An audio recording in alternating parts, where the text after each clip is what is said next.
Hey everybody, it's Derek here. Thanks as always for stopping by. So I've said it before and I'll say it again. I think that reading is perhaps the most political activity one can be engaged in. And today I want to talk about a very controversial book.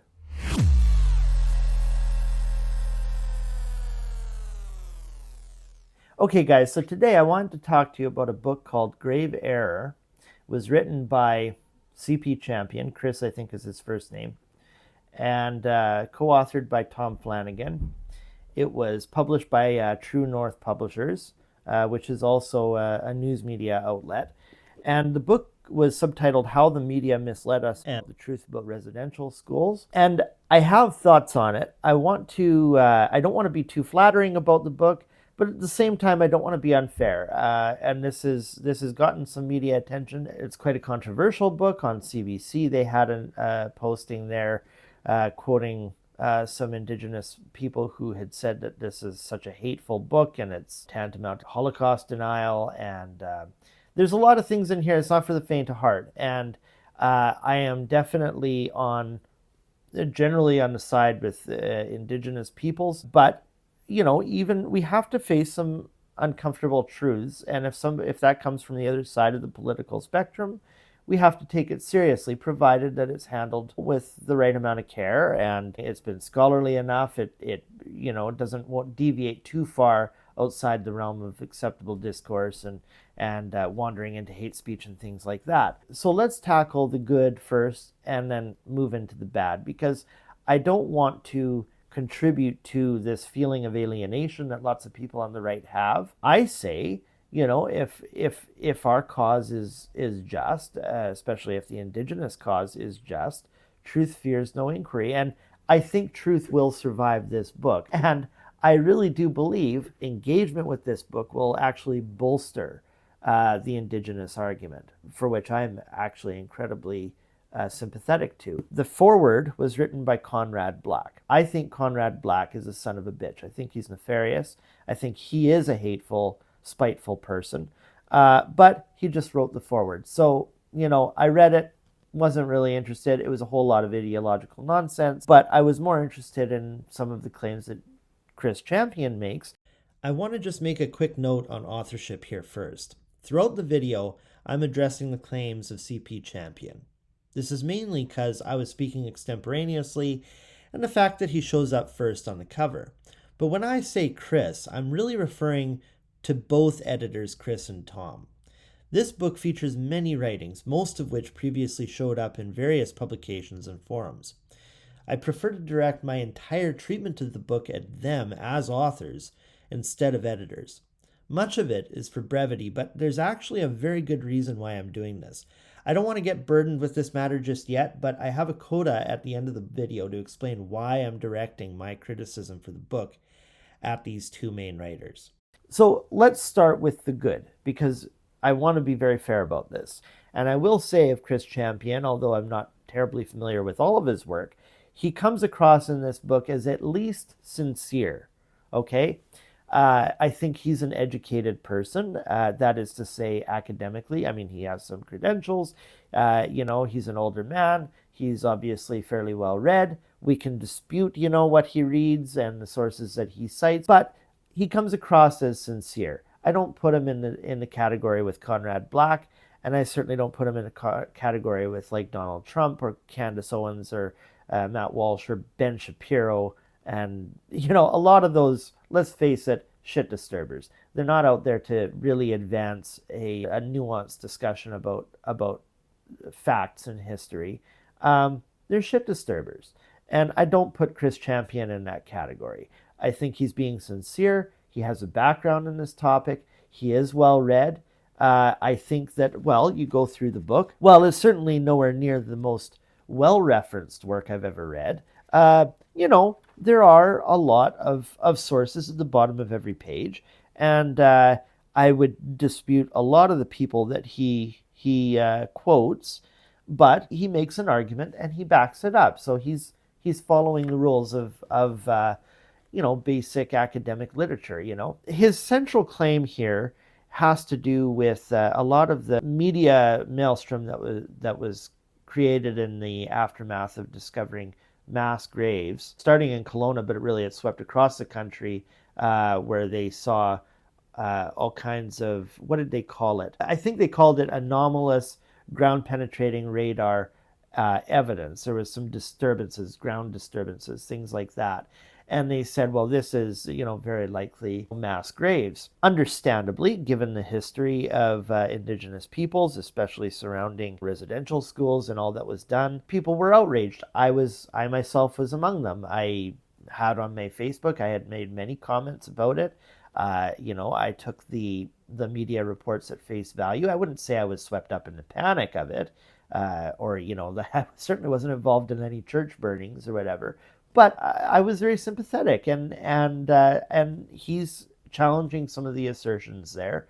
First of all, that ground penetrating radar is certainly not the best evidence, especially if it's your only evidence. And some of the investigatorial measures that were taken were extremely insular, not appealing to outside authorities and people that would be very useful, actually, in investigating this sort of thing. I mean, he even mentions at one point in the book, I can't remember the name of the international body, but they specialize in this sort of thing, investigating, historical atrocities. They have a great amount of finesse and experience with, what happened in the Balkans or what happened in Rwanda.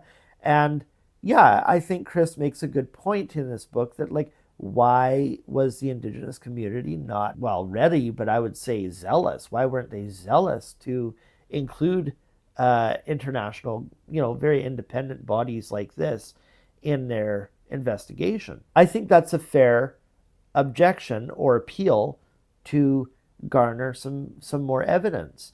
Also with the financial aspect of it, where is the money going, so that we know for sure that this is being investigated. There was a lot of money in the aftermath of this, news maelstrom into investigating these claims. I personally think that, there probably were mass graves. I think the history is very well documented, that there was a genocide dating back. I'm not talking about necessarily the residential schools, but I'm talking further back in history to Indigenous cultures. And I think that that's very well grounded, although I personally am not especially read up in that literature. I am familiar with some of it. I have read a little bit, and I've committed myself to reading more Indigenous voices to get both sides of the argument here. In fact, in a few days, I'll be talking about this book called The Northwest is Our Mother, where it documents Louis Real, who features prominently in this book and another book I'll be talking about in a few days, kind of on the right-wing spectrum, called the 1867 Project. My main claim here, because I've been through many worldview changes over my lifetime, and I know that truth fears no inquiry. Okay? Yes, there is a kind of a boundary we can draw around certain discussions where we say this trespasses acceptable discourse, and this it goes into Holocaust denial. That record has been so established because there has been debate surrounding this for decades, and the academic world has very much risen up to all of the objections, certainly all of the credible objections that have been leveled against them, and say, no, we can't afford to lose this debate. We can't afford to censor those voices who want to object to our data or object to the sort of the orthodox or codified history on this matter. We're going to stand up, and we're going to stand with truth, and we're going to discuss this and debate it, and we can't afford to lose that debate. We can't afford for history to be revised at some point just because the tides of public sentiment shift from one side to the next, as they are wont to do. I think we should take the exact same posture. If the history really is as documented and strong, then we have nothing to fear. And I personally did not feel terribly moved from my original position. There were some things that I thought, okay, he makes a good point here. I mentioned one already with ground penetrating radar. Yeah, maybe we should do a little more other forms of investigation. I want some financial transparency about how the investigation is being prosecuted. Where's the money going, and what avenues of scrutiny are we using to get to the bottom of this story. Another thing that I agree with Chris Champion on in this book is, while there is a very narrow and limited case to be made for insurrection and violent uprising against, immediate and direct oppression. For example, I can extend that to the Palestinian cause at this juncture in history. I don't feel that there is a genocidal or very, very grave human rights violation presently to warrant, self-defensive, violent uprising, justified resistance, such as we've seen in the burnings of many churches since the news broke. And there are weekly or monthly still church burnings going on, tied to a lot of the rage that was understandably whipped up by this news reporting. So I want more transparency. I agree with Chris Champion on all of that, and I full-throatedly condemn church burnings along with any other vigilante action tied to these reports. On that point, I think that's where I'm going to go more into the negative, what I want to dispute about this book. And I mean, we're already several minutes in. I have to be somewhat parsimonious because, I really, really could talk for hours about some of the claims that he brings up in here, but I'm not going to do that. It seems to me some of my biggest problems with this book is he extends every benefit of a doubt to not only the government, but especially the churches involved. And he takes their word, and this is where I would dispute many of his sources, with zero questioning, zero scrutiny, and says, this was very well documented, and brings up examples like children weren't forced to go to school, to residential schools. They weren't, as that very common quote goes, trying to kill the Indian inside of them. He also says a statement in itself was taken out of context. I don't think it was when you couple it with a lot of the other assertions that were being said at the time. I'm not going to go into them, but I would say visit the entire Gray section. I think it's around 90 pages in True Reconciliation, written by Jody Wilson-Raybould. Okay, and she goes through not just that one statement that had been bandied about by both sides, by the way, right and left. Yes, that's one quote, and I really do think that was their intent, even though Chris Champion would dispute that. I say, take it in context with a lot of the other things that were being said. And again, I don't have the time to go through all the statements, but read that 90-page Gray part of True Reconciliation by Jody Wilson-Raybould, and you will see that no, residential schools were very much interested in weeding out the indigenous culture, the use of their language. There are a few examples that he brings up here of where residential schools retained, the name of the territory that they were on, or the indigenous tribes that made up the main cohort of that school.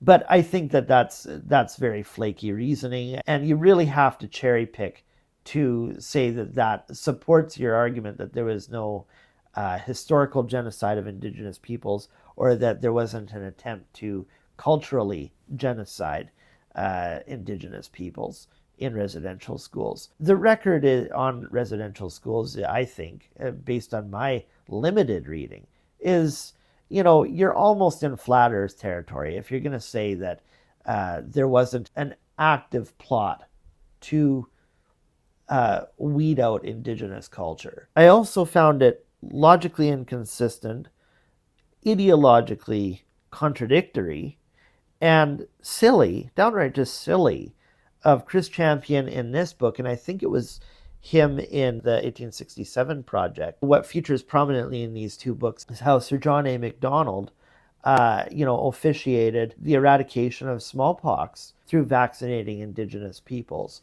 and saying, if he was really on an active genocidal campaign, why would he do such a thing? Why would he want to stop this smallpox epidemic? And again, I think that's very sloppy reasoning for two reasons. One, there was actually a lot of pathogenic terrorism that went on back then. It's been extremely well documented, the gifting of blankets that were laced with all kinds of pathogens, and this was pretty modus operandi. Also, the anthropological carelessness maybe is a good word for this. I don't know the exact word, where your main interest is to exploit the resources in a region, and so you don't care what sort of pathogens you're going to bring to an indigenous culture. I mean, we've known, it's not just in recent years, we've known for centuries now that you can't just have a European culture over here invade an indigenous culture over here across the sea and not end up with vast epidemic infection. Merely invading those territories, knowing what they would have known in other cultures, does express a certain amount of intent. But that's glossed over in this book, that there was no profit motive. The Hudson Bay Company, they just found some land and they wanted to harvest the resources and things like that. No, it involved the mass removal of indigenous peoples. And then now you're going to extend all the credibility, all the benefit of the doubt to these Europeans. I just think you have to be extremely dismissive of the actual intent driving colonialism, especially in the case of settling Canada. Oh, was it as bad as our neighbors to the south, with Manifest Destiny? And he even makes that argument in the book. Perhaps not, but I mean, Jesus, what is that the standard? Come on. Now, the main thing that I found logically and ideologically really inconsistent in here is these are some of the same voices who were so vocal throughout COVID-19 about the coercion involved in getting everybody vaccinated. And yet, out the other side of their mouth, they're vaunting what John A. Macdonald did in suspending treaty annuities in the event that, like the Métis, for example, they were resistant to getting the vaccine. A quick note. Now, this is important. I'm actually making a very serious point here for those who think I'm being unduly critical or collectivist in my assessment. Granted, I've not seen anything written by Chris Champion personally about vaccine hesitancy, but True North, the publisher of Grave Error, has been vociferous in their repudiation of the government's coercive measures in driving the COVID vaccines. Nowhere did I see an editorial disclaimer in the book distancing the publisher from certain views advanced by the author. Furthermore, this has become a political fissure dividing left from right almost with surgical precision, statistically speaking. That second point is not so trivial when the book cites leftist wokeism and grievance culture in discrediting the broader ideology of anti-colonialist claims of genocide, cultural genocide, and residential school mass graves. So on the one hand, you're really praising Sir John A. Macdonald, saying, see how humane he was, in vaccinating these groups, and look at how many indigenous people were saved from smallpox through this campaign. But at the same time, when it applies to the modern age, where vaccines are far better tested than any vaccine back then, and these are the same people who are going to say this was coercive to make your public sector job conditional to getting a vaccine. Say you're in the medical industry, or you're a trucker, you're dealing with the public all the time. You were coerced into getting vaccinated to keep your job. I can understand that was coercive, perhaps even unduly coercive in certain instances. But you're going to go turn around and you're going to applaud John A. Macdonald for saying, well, if you don't take my vaccine, you're not going to get your treaty annuities. Like, have some ideological consistency here, for heaven's sakes. The other thing, too, is, as far as I'm concerned, knowing what we know about the Catholic Church and many of the religious institutions involved and their history with providing sanctuary for pedophiles, and the way that, that sort of immunity breeds more pedophilia within these groups. And I certainly know about this coming from the Jehovah's Witnesses and all of the immunity that's extended to elders.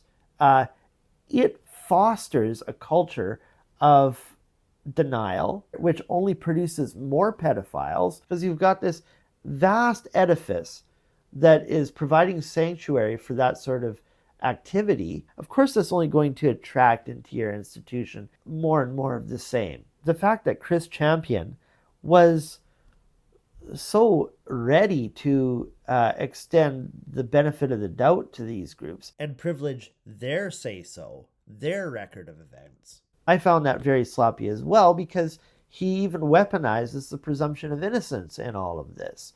And let me explain that for a moment. He's basically referring to all of the media that was, whipping up a lot of anti-Christian rhetoric, or he believed they were. And yes, many Christian churches were targeted as a result of that news, which again, I disagree with that. I would never support the burning of churches, even in the expose of this historical atrocity or the question thereof. But the problem with Chris Champion is that he conflates the presumption of innocence, which is a legal fiction for a group that is under prosecution. He extends that fiction to the public narrative against a church that, I'm sorry, has been found guilty of this sort of wrongdoing over and over and over again. Prior to 2002, the record is just abysmal, especially within the Catholic Church, for this sort of thing. So I'm sorry, no, it doesn't violate anyone's presumption of innocence to say that much of the reporting and the records that these churches kept are so unbelievably dubious. So no, I don't think it's a violation of anyone's presumption of innocence for a media outlet or for the vast public to come out and say, the Catholics are not objective on this. And, putting on the best face of what residential schools really were. So Chris Champion, as I say, he does back up his claims, but a lot of the records that he's using, it's honestly like going to the Flat Earth Society and saying, I found somebody to back up my crackpot theory here. And it's like, there's a reason why these records have been dismissed. He also speaks about the desecration of, statues of public figures, past public figures like Captain Cook and, as I say, Sir John A. Macdonald, and there's been many others. Matthew Begbie here in British Columbia. That one in particular I don't think was spoken of much in this book. But in the 1867 project, both of these books address that, the desecration of statues. And in doing so, he also makes this claim that Sir John A. Macdonald was frequently criticized for his time in being too friendly and too accommodating and too benevolent towards Indigenous groups. Well, maybe he wasn't the worst, but when you actually examine the historical record of some of the stuff that this man was responsible for, I think that was really well documented in this book. And they actually use really good sources for it. I think you have to put your head in the sand quite a bit. Now, I want to talk about the publisher for a minute because this is important. True North is a right-wing news media agency. I'm not familiar with all of their works. I don't read them regularly by any means. But what little I have seen of them, I've not been impressed. A few years back, in their reporting about the wildfires that were going on, they misattributed the cause of them. They were really exposed for that. I do have some friends who read True North, and I don't want to be, insulting or dismissive or disrespectful or anything like that. Everyone's got their news agency. I get it. There's problems with the CBC too. There's problems with CNN as well. Everybody's got their bias, granted, and I wouldn't stand behind any of them, to be honest. Most of my info comes from books. But, there was this one article on True North that was shared to me where the headline read that this grave error book was being banned. Now, banned was in quotation marks because they were quoting somebody in the article. And it's a very catchy headline, as you can tell, and you're left with this impression, or if you just consume the headline, which most people do nowadays, you get the impression that there's some active banning going on this. And these are just truthers that are trying to set the record straight. Everybody's trying to silence them and all this. And then you read the story, and as it turns out, this is what happened. Some guy had pitched this book to some of the public libraries. And the reasons that they cited, the public library cited for not buying this book, there were a couple of reasons. One, They said the publisher and the bookbinder was not one that they dealt with frequently. In fact, I don't think they had anything by True North in there, and that's actually kind of a problem because when you get to format and stuff like that, there's a lot of indie crap out there. I mean, this book was pretty well put together. There's no huge glaring flaws about it aside from its main claims. But I mean, it was edited well. It was, they followed the rules of English. Grammatically, it was okay. The layout was comfortable, and it looks like a proper book. But when you're dealing with different book presses and printers, that can actually be a big problem if they're not in the mainstream and it's not a publisher or a printer that they're accustomed to dealing with. That can actually, across the country, when they decide to purchase a certain number of units, that can be a problem. And that was just the reason that the public library had cited. So I think there was some allusion too to the fact that it wasn't really the best book overall in some of its assertions. It wasn't really a serious critique of the record. It was well referenced. They said that, I believe there was some allusion there to lots of the claims were rather flimsy. I think that that's perfectly fine. Just because a public library doesn't spend their dollars on the books you really want them to buy up and to, foster conversation from both sides on a particular subject, just because they don't spend their money exactly how you would like them to or buy the books you want them to, how can you really call that a ban? But the fact that True North did that, granted they were using air quotes, it's sloppy reporting and is just clickbaity. And there's a lot of stuff that True North does like that. They're not really serious journalism, in my opinion. There is something to be said for catching the eye of a legitimate news organization, okay? Getting some press from them. And maybe that's something that should have been considered when it went to print is, get your editors to really vet some of these claims and some of these sources so that it can be picked up by a mainstream publisher and not seen as some legal liability by, a Simon Schuster, a 12, Norton, Viking, St. Martin's Press, Random House, Penguin, et al. As I say, it's kind of in that territory of flat earthism. Like when you wander so far outside the academic world, you can't find sources and you can't reference material that is broadly accepted as legitimate, and reliable.